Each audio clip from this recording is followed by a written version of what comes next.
Welcome to TMZ Live. Harvey Levin here. Charles here. So, Britney Spears had a wild weekend, days after her husband, Sam Asghari, filed for divorce. Where to begin, Charles? Where to begin? I think we got to start with the party that went down, right? I think that's the place to start. Because she had quite the party with several... With a bootlicker. I don't know, there's only one bootlicker that we saw of anyway, but lots of young men, shirtless young men, showing their support for Britney as she did Britney things, you know, dancing around in a dress. But that was the end of the weekend. But everything leading up to it was also pretty bizarre. So it's hard to concentrate. The night before, on Saturday, she ends up in the middle of the night in Oxnard, which is quite a distance from where she lives. This is Ventura County. And she is hitting up a chicken joint at midnight. At midnight. Right. And just looking the worse for wear, I got to say. I mean, she was going through something there. And I guess photo agencies followed her there, I guess. And they got these photographs and others. But, you know, look, everything we're hearing, and we're going to tell you what she is now saying about the divorce because she's actually addressed it. Yeah. But everything we're hearing is alarming because Britney has lost her major support system. That was Sam Asghari. After the conservatorship, Sam was there were two people. It was Sam Asghari and her manager, Kate Hudson, who was also in that photograph. Right. So Kate is still there, but with Sam gone, that means there's not someone in the house with her. That was the big thing. There's no one in the house with her. She is... There's staff in the house. She is going through it. And Sam is not there to help anymore. They're not even talking. This is somewhat acrimonious, which we'll get into in a minute. But it's alarming to a lot of people, and they're especially people who have been kind of following her, and involved in her life. It is alarming. She opened up and actually talked about it. Right, because she had not said anything about the divorce for a couple of days, even though she had been posting things. But she finally did address it this weekend, where she said, as everyone knows, Sam and I are no longer together. 6 years is a long time to be with someone, so I'm a little shocked. But I'm not here to explain why, because it's honestly nobody's business. But I couldn't take the pain anymore, honestly. In some sort of telepathic way, I've been receiving so many messages that melt my heart from friends, and I thank you. I couldn't take the pain anymore, honestly.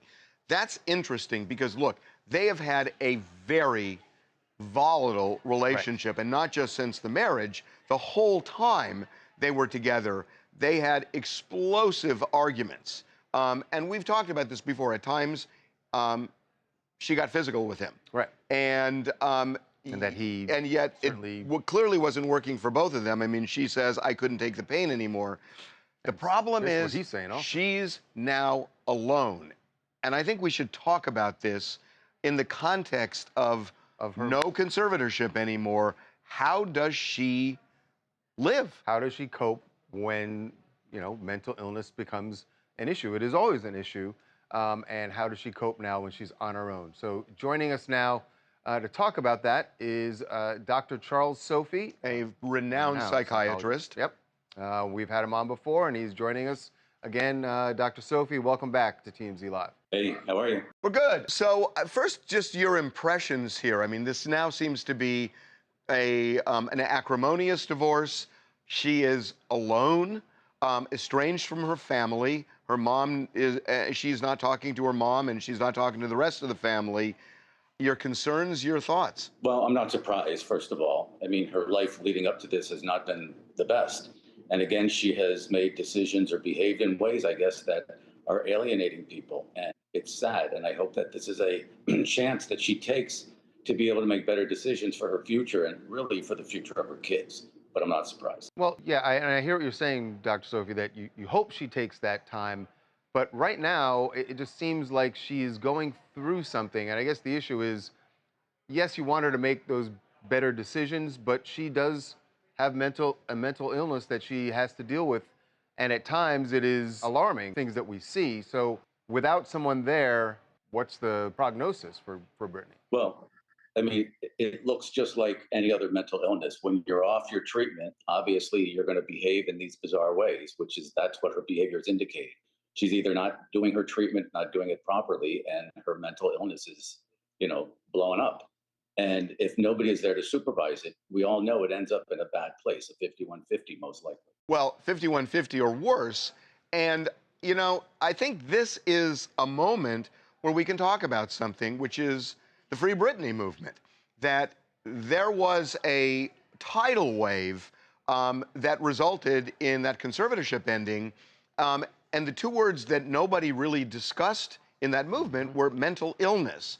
So I'm wondering now, looking back, Jamie Spears wasn't the right guy to continue it because she just didn't like him, and you don't want a conservatorship like that. But if you change the casting and put somebody else in, was it a good idea to end the conservatorship, or could this do her more harm than good by ending it? No, I do not think it was a good idea to end it, because it was giving us the ability, or giving her the ability to have treatment, whether she really wanted it or not, because she needed it. But now she has the ability to take it or not take it, and obviously she's not taking it. So yeah, changing the cast would have been better. Maybe she would have trusted that person and stayed consistent with her treatment, because now she needs it. How worried are you? Very worried, because she's a really wonderful person. She's done a lot for the world, and she really doesn't see how bad things are, because when you're in the middle of this inside of your brain, you can't see outside to see really what's going on. And your judgment is way off, obviously. Mm-hmm. This is really, I got to tell you. It's a very sad thing to watch. Yeah. And a tough spot for the few people who are around her. I mean, her staff, and the staff who are there are not medical, they're not trained in how to deal with something like that. Well, look, we wanted to get your thoughts on it. I wish there were something more hopeful here, but it's sounding really grim, dire. Yeah. Yes. And remember, her children are watching all this and have to see this, and that's the painful part too. Yeah. Dr. Sufi, as always, thank you so much. Thank you. Appreciate it. Wow. Yeah, man. It's really not good.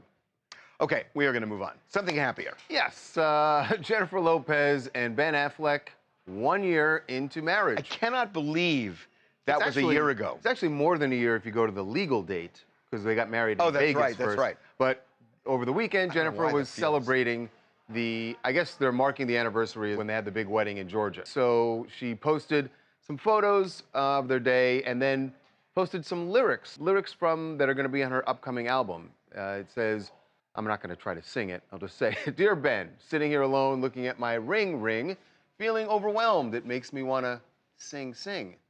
How did we end up here without a rewind? Oh my, this is my life. I'm going to give you some money for just the fact that you read that and not me, but thank you. How cute is this, you guys? I think this love song, this Dear Ben Part 2, is going to be about their the new chapter of them being married together for a year and coming look back at to the each fireworks other. In that shot. Did you see That's what you guys are literally looking at, and not them kissing and being cute together and celebrating 1 year. Her dress is beautiful. I didn't even look at what was behind her. Oh my God. When they did get married, do you remember? I think she sang that to him. We had video of that, so and she got right next to him and sang it. During the reception, she was singing it. So now she has recorded that song, and it's going to be part of her upcoming album, which doesn't have a release date yet. But it's called, what is it called? This Is Me Now. Now. This Is Me Now. As opposed to This Is Me Then, which was her album, what, 15 years ago? Clever turn of phrase. Yeah. Hey, this is Nina Brown from Atlanta, Georgia. And listen, I'm super happy that Jen and Ben have reunited, but I don't want everyone else to think this is a good time to spin the block with their exes, because that's not what's happening. That's what everyone thought when they got married. That's why everyone was so into it. They're like, oh, maybe that ex. I feel like I want to sing. We are going to take a break. All right, when we come back, Taylor Swift attends her good friend Jack Antonoff's wedding, and it turns into a disaster for local residents of a quaint little town on the Jersey Shore that was suddenly overrun with Swifties. Well, it wasn't even Taylor Swift's wedding, but she was the center of attention when her pal Jack Antonoff got married this weekend. Not necessarily in a good way. No, definitely not in a good way for residents and just people vacationing on the island where they had this wedding. It's on Long Beach Island in New Jersey. Paint us a picture, because I think Jersey this is Shore. important. It is a very quaint quaint. I was going to say bucolic, actually. Small. Small little town. This is important. It is very small because this is really important because it's a people, very small town where they're never overrun by people. People who go there say they go there intentionally because it is the exact opposite of the Hamptons. They don't want the Hamptons type scene, and they got that tenfold because Taylor Swift was there. Shut down a road. As you can see, the entire road is shut down. And these are not guests at the wedding. These are Taylor Swift fans. I wonder how far they rode on those bicycles. 11 and a half hours just to get a fleeting glimpse of Taylor Swift. So some of them did get to see her. So the residents were just really pissed off. I mean, I don't know what she can do about it.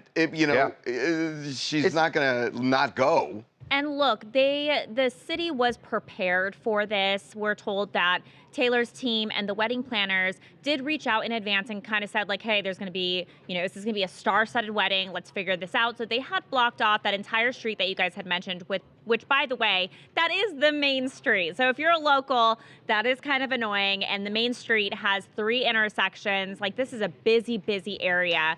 And so we know this weekend it was. Yeah, this weekend. I mean, the locals were outraged about this. But, I mean, here's the thing. Like, here in LA, we're kind of jaded. We see celebs. We just kind of go on our way. But when you're in, like, a place like this where it's kind of a cute, quaint, small town and you have huge names like Lana Del Rey, Taylor Swift, all these huge stars, I hear what you're saying, you want to see them. It's not about those other stars. It's not the residents weren't the ones there. It wasn't like the residents got excited. People came people came from God knows where and descended on this place. So it's not that it wasn't even like the residents got all excited because it's a quaint town.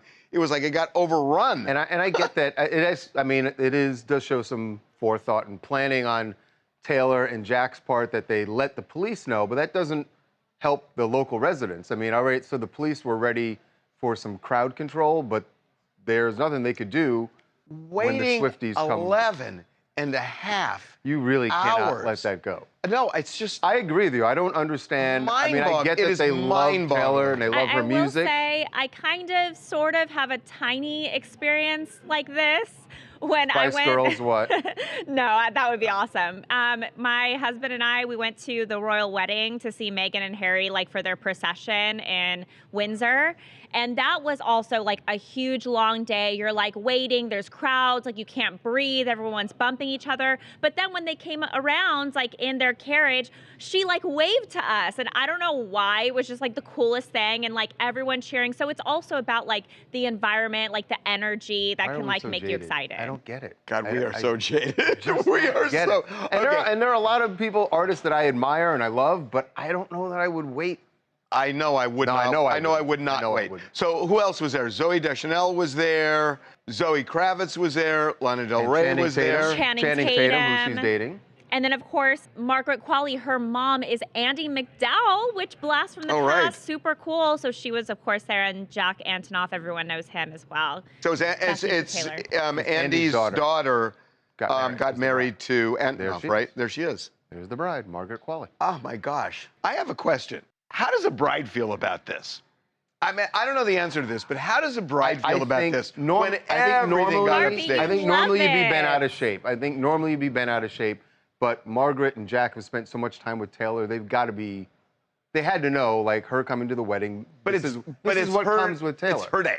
And I mean, how does she, no shade on Taylor, but how does she feel that her wedding got completely overtaken? But the wedding itself, I'm sure, like, it wasn't like I'm sure the wedding they weren't cheering Taylor in the middle of the ceremony. Maybe.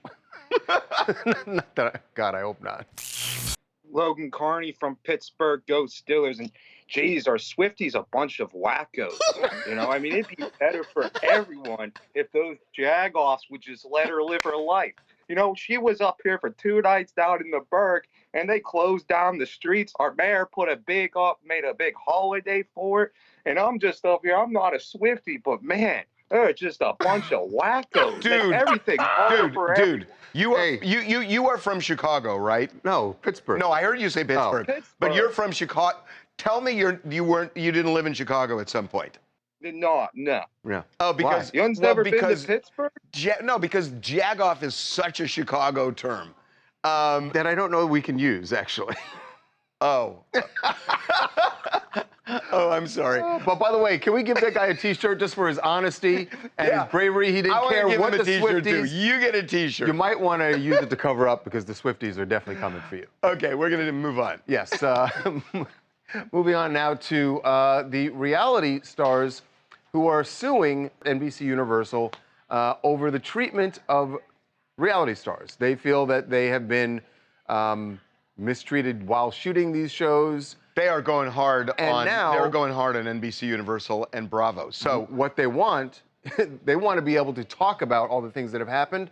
And what they're saying is right now they can't because they have signed NDAs. And so what they're saying is that these reality stars that they represent, Brian Friedman is the main lawyer on this, and he fired off a letter, which we got, that he sent over to NBC Universal, and it essentially says, release these guys from these NDAs so that they can talk. But if you won't fully release them, you have a legal obligation to release them as to issues that would suggest that laws were violated. And he starts giving examples of the laws. And the laws are sexual harassment, revenge porn, racism, sexism.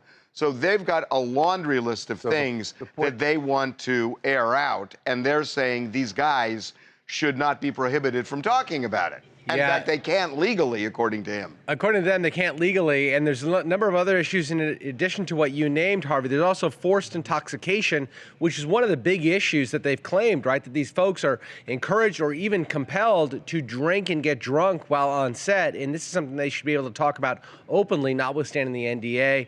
There's also psychological, emotional, and physical abuse, so they're really throwing the laundry list at them, saying, hey, look, they should be able to talk about all these things because they all constitute illegal acts that are outside of what's legally allowed in an NDA. And so the end game here, I believe, is to unionize reality stars, right? That's right.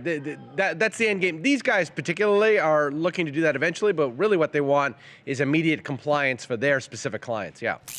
Donnie Parmalee from Chicago, Illinois. I just think that, reality show is reality show. So let everything be with no holds barred. They're in their home 24/7. They get to see the kids. And like you said, they're encouraged to do the drinking and everything. So we see them intoxicated and arguing and fighting. But yet they won't let them discuss certain things. I think that's just, that's just bull crap. They should be able to talk about whatever, however, and whenever. That's what reality TV is. So yeah, they just want to talk about it outside of the reality show. Interesting, right, that they don't want them to talk about how the bread is made, basically. Because what they're alleging is that I've never heard it put that way. It's usually sausage, but thanks for switching it up. Appreciate it. We're going to take a break. Never mind. All right.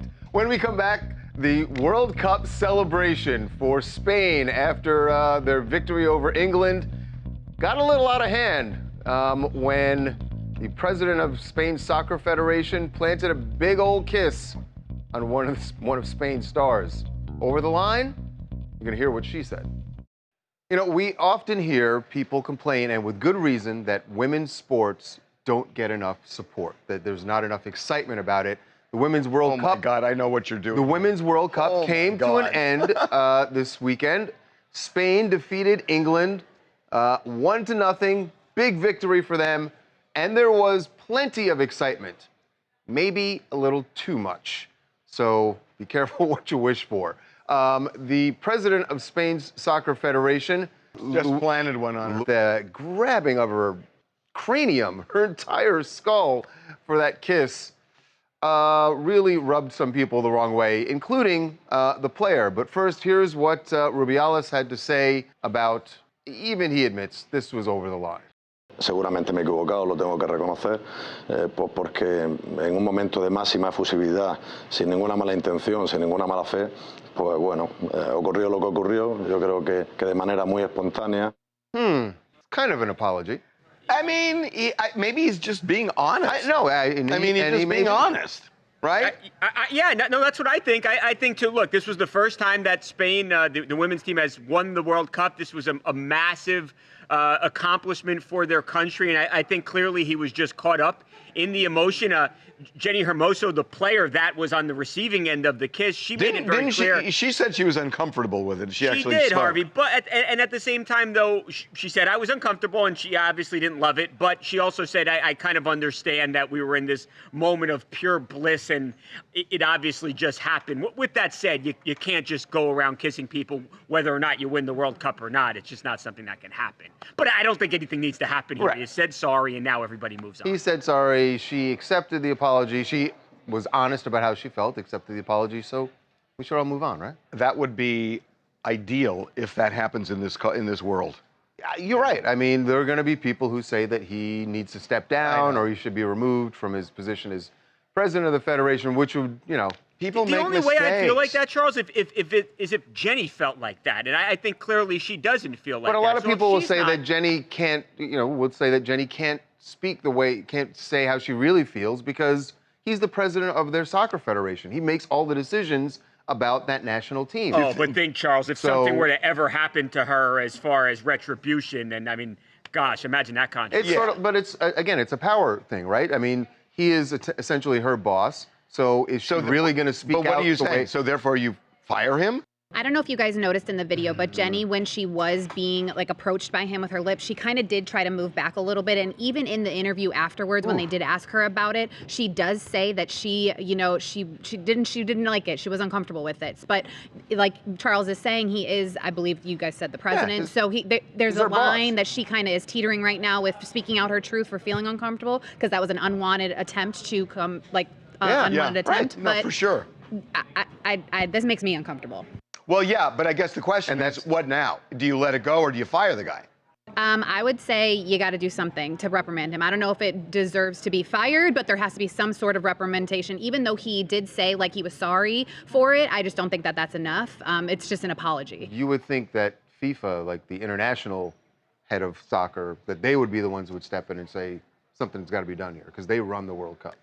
Hey guys, it's Macaulay in Barrie, Ontario, Canada. Initially, it's tempting to say, hey, European culture is different than ours, and they sometimes kiss strangers when they say hello. But the most important thing to mention is we need to stop being offended on behalf of people and just listen to what she says. And she says that, hey, that wasn't really the coolest thing, but we're moving on, and I want you to concentrate on us winning. That was, I think, one of her quotes. So instead of being offended on behalf of her, let's just listen to her. And she said, let's move on. So let's move on. Fair. I guess we're moving on. Okay, and we're going to take a break? Yes. And move on. When we come back, there's a fundraiser going on for the victims in Maui, and a very successful one. A young lady decided she wanted to raise money and raised more than $7,500 by selling nude photos of herself. And this got shut down by a certain platform. She's going to be here with us when we come right back. Welcome back to TMZ Live. The devastation in Maui is actually, President Biden is there today to see it firsthand and to start, hopefully, the rebuilding of Lahaina, which is not just, it is burnt to the ground. There have been, as I'm sure you've seen, a lot of different recovery efforts launched by everyone from governments, from billionaires, and even just private citizens. And they desperately need help. They need every penny. So when you have people going out of their way, like a young lady named Mariah Casillas did, to raise money, you would think that that's just a good thing. And instead, it turned into a bit of controversy for GoFundMe. So Mariah Casillas, she goes by Lava Girl online, had an idea to raise money for Maui. And she actually managed to raise $7,500, maybe more than that, actually, before it was shut down. And the hook was that she would send a naked picture if you donated money. $10. You donate $10 to the fund. And she would send a picture. Photo. She raised $7,500 and counting. Right. And GoFundMe not only pulled the plug, but they gave all the money back to the people who were donating all the money back. When all these people, by the way, they didn't just lose their home. They lost their livelihoods because a lot of them work in Lahaina. Yep. And so there are people without a place to live and a place to earn money. And it's desperate. And this just seems, look, even if that's a rule, make this an exception. for what's going on there. Well, joining us now is Mariah, and because this is something that was very personal to her, what happened in Maui. So she's joining us now. Mariah, welcome to TMZ Live. Hi, thanks for having me. So what motivated you, Mariah? I know you do have a personal story. So I do currently live on island. I live on Oahu, and I've been very aware of the history and the respect you pay when you do go to that island. So especially living there, I've been doing what I can to show that I appreciate where I'm at. So whether that involves volunteering or just, spreading a lot more aloha, I do what I can. So when this happened, I felt like it was really my responsibility to step up in any way that I could. And being that I do this for work and I've been doing it for a couple years now, I know the community that I've created. And I know that if I were to supply like an incentive, it would do really well.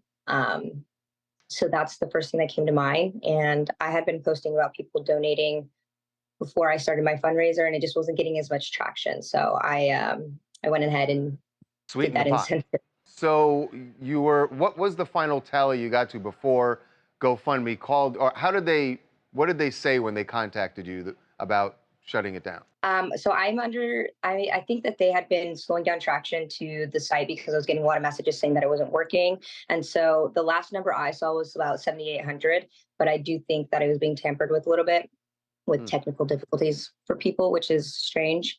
But they just said that my fundraiser went against their community guidelines. And I sort of understand, but I don't, because it had nothing to do with GoFundMe. We were doing this on a totally different platform, and they really weren't involved in the way that they felt they were. Yeah, I mean, this is like a bag shot, where it's not like they were getting the picture through GoFundMe. You were just sending them separate. There was nothing that was being seen on GoFundMe. That's right. Right. That's right. No, nothing.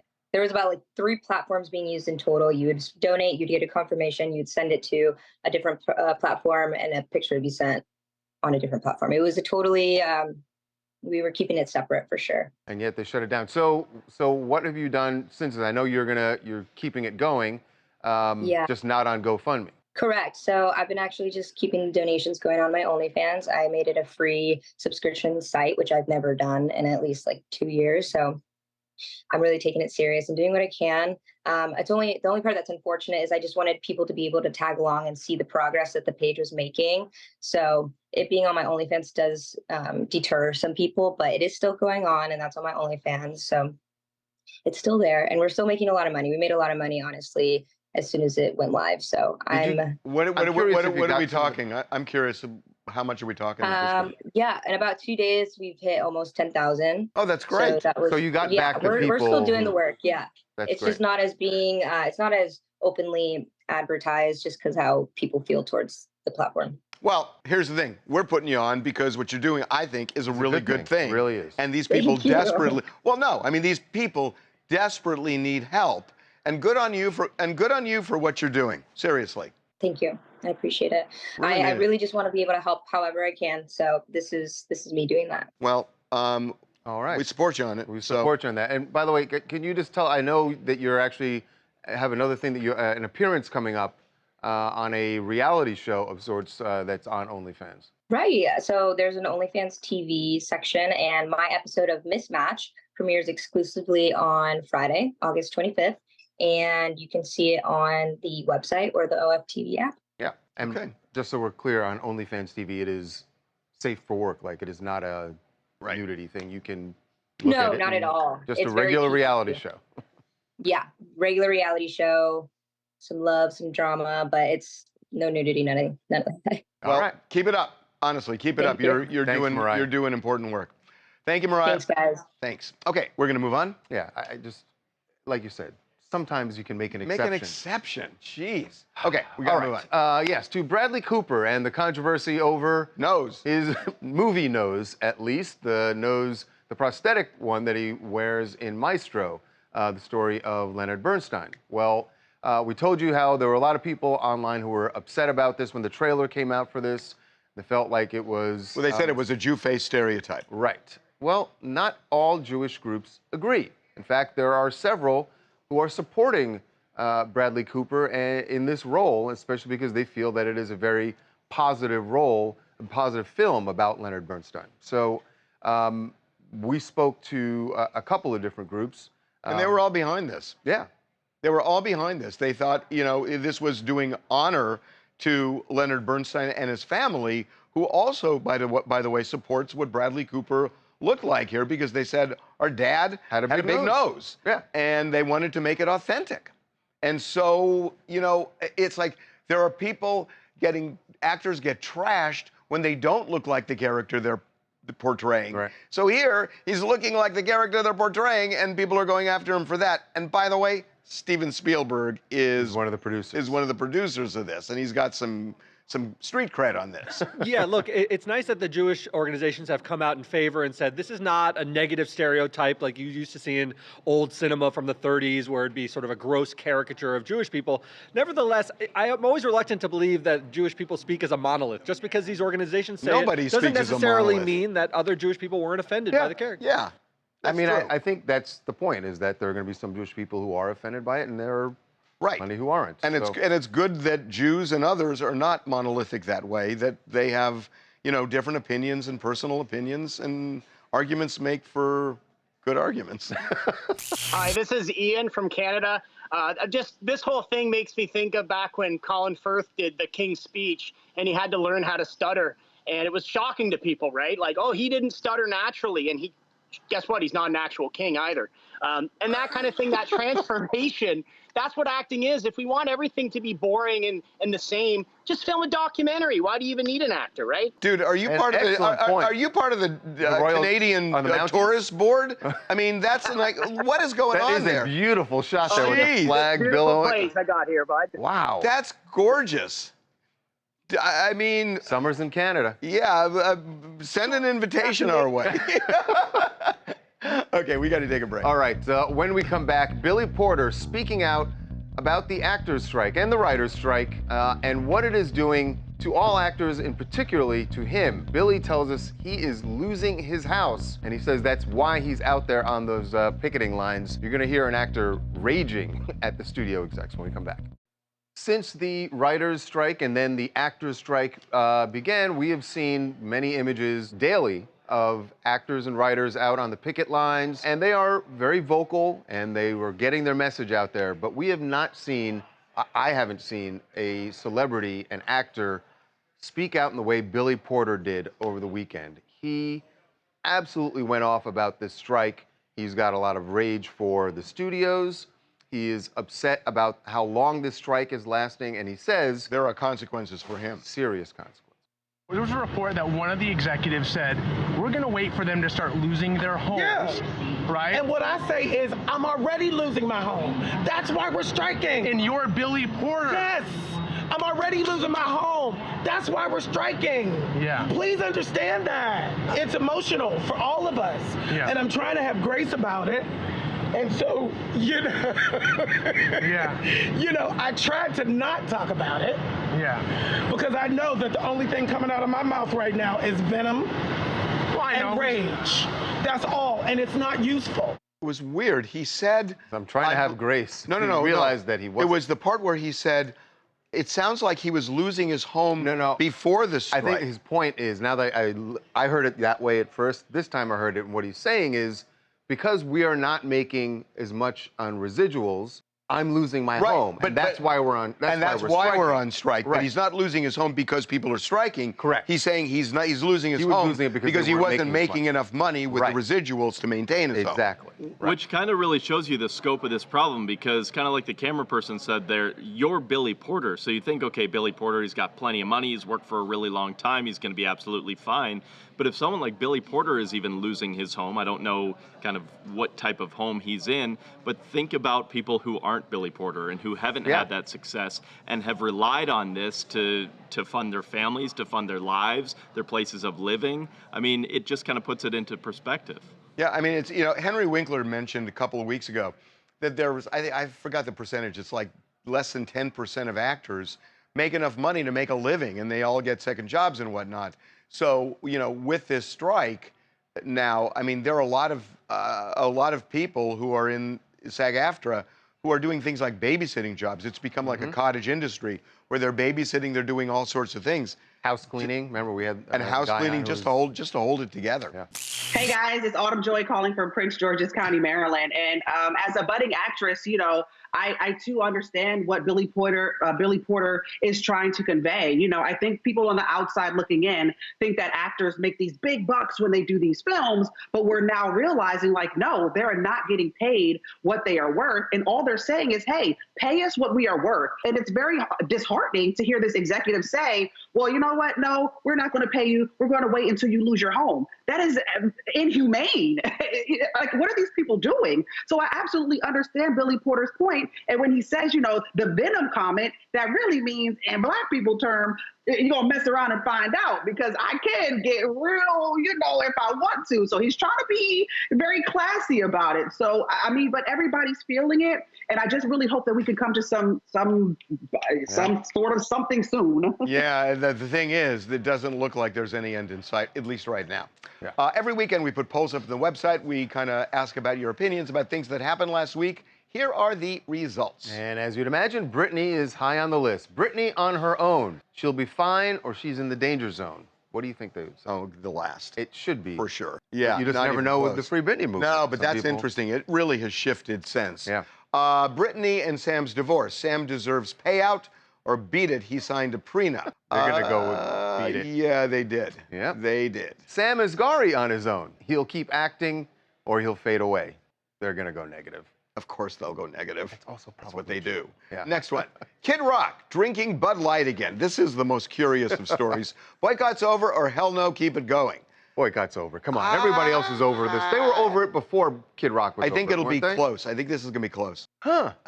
It all depends on who's voting. People like the Bud Light. It really does, yeah. Next.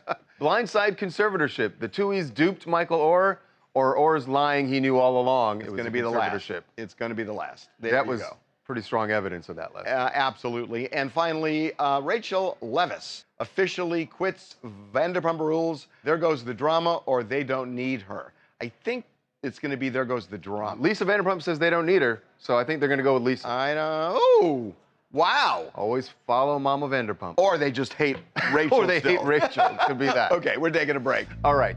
When we come back, an awful tragedy. This is horrendous. Just outside LA in Lake Arrowhead, a store owner shot and killed simply because she was displaying a pride flag outside of her store. A story of just absolute disgusting intolerance, to say the least. Happened just outside of LA in a town called Lake Arrowhead. It's in the mountains outside of LA. About an hour. And it is a beautiful, beautiful place. A lot of people in LA go up there on weekends. A lot of Hollywood stars go up there, and they have visited the store called Magpie. And unfortunately this weekend, the owner of Magpie, her name is Lori Carlton, was shot and killed by a man who came in there who was enraged that she was displaying a pride flag. She had a pride flag outside of her store, and she would not remove it, as he asked, and he shot her dead. It is just unbelievable. By the way, police later shot and killed him. But I got to tell you something. I know a little bit about this. She's an ally. She's married. I think she has kids. But she's married to a man, but she's a big ally. And she put that pride flag out in support, and he killed her over it. It's just unbelievable that this is happening in this country over something like this. That it was not infringing on this jerk's, to say the least. But I will say, with all of this stuff, at Target, where, let's boycott Target because they're doing something with Pride Month. But it is just stirring people up. Yeah. And it's creating this hatred that, I don't see how any right-thinking person can say this is the road America wants to go down, where you get killed for something like this. Hi, Angelo from Brooklyn. And this is just, as a gay Black man myself, this is incredibly heartbreaking and sad to see something like this happen when it's just somebody who is supporting and a big supporter of the LGBTQ plus community and the movement and everything that we do. And just a couple of weeks ago, having someone getting shot or stabbed at a gas station for just dancing. It's really sad. Yeah, it is really sad. And this is the road we go down when we have this kind of intolerance. What else do you guys want to talk about? This is Danny coming in from Hudson, Wyoming. I just want to say I'm so proud of Britney for actually being even more free. We need to really stop focusing on her mental health and start focusing on the man that she was with. So you don't think that mental illness is a big issue here? My thing, though, is that we really need to make sure that Britney is safe, especially from all these characters that were brought on with Team Con. We need to realize that she's a free woman now, and she's even more free not having this man in her life. Who's going to take care of her? Hopefully she has enough friends around her. She obviously has a bunch of gay men picking her up, licking her boots, and she did say back in the day, I want men to lick my boots, and sure enough, she did. But we need to focus on Sam Asghari. I just don't see how having someone around to lick your boots is taking care of. Yeah, I got to say, disagree. That is dangerous talk because she's got a problem. One more. Hi, my name is Nandi from West Virginia, and my thoughts on this are I'm glad they lasted because honestly, I didn't see this going anywhere, but let's see the future. Let's see it. Well, they made it a year. They made it a year. What more do you want from them, all right? Okay. Okay, we're taking a break. All right, when we come back, speaking of couples, happy-ish couples, Kyle Richards and Mauricio Umansky.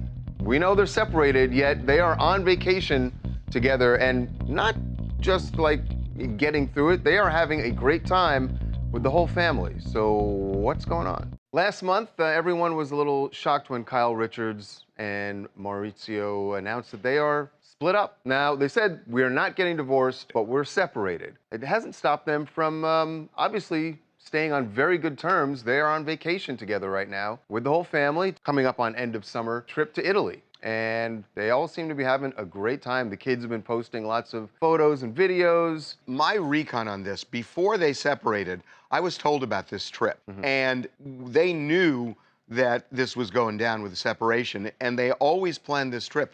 I don't think there's any rancor, any animosity. I think they're dealing with individual personal issues right now, and I think it's more Kyle than Mauricio.